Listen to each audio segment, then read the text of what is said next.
Oh, today's video, fried rice na napod. Ato ang lutuon. Ato lang nang lutuon ang karni nga unod. Then, itlog magbatil ta. Haluan na ito ng itlog. Then, mga lamas.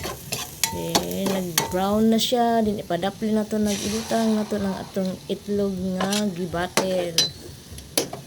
Kana, ito lang na siyang imikos-mikos, pagkahuman sa mikos-mikos, ato na dayong ilunod ng ato ang mga lamas. Kadugay ba, oy?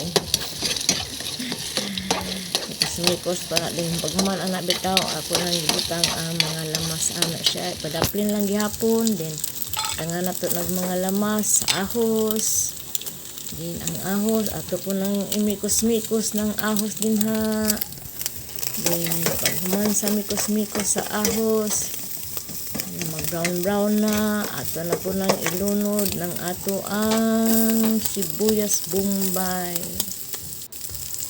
Anak lang na ka mga kananay, anak lang atong buhaton no.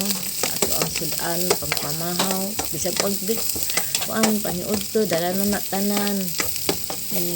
Isunod na nato na mix ng mga atong ipanghalo. Then ato na dayon nang isunod ya ang kanon nga bahaw, kay daghan man mi kanon bahaw. Atong gisahon kana ato na siyang ilunod. Mo lang na siya, ubutang nato kamunggay. Style nato ni ron, tangan nato kamunggay ang atong ginisang kanon. Wala siyang among pamahaw karon kabuntagon. Pangaunta ninyo. Wala siya ang amo ang pamahaw. Ginisang kanon daltan. Unsay daltan? Dalaktanan, dalasudan. Unay meaning dai sa daltan. Dalasudan. Salamat sa pagtan-aw. Ato lang nang imikos-mikos.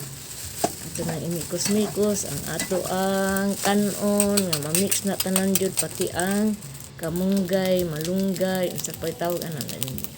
Taran, humana. God bless. Salamat.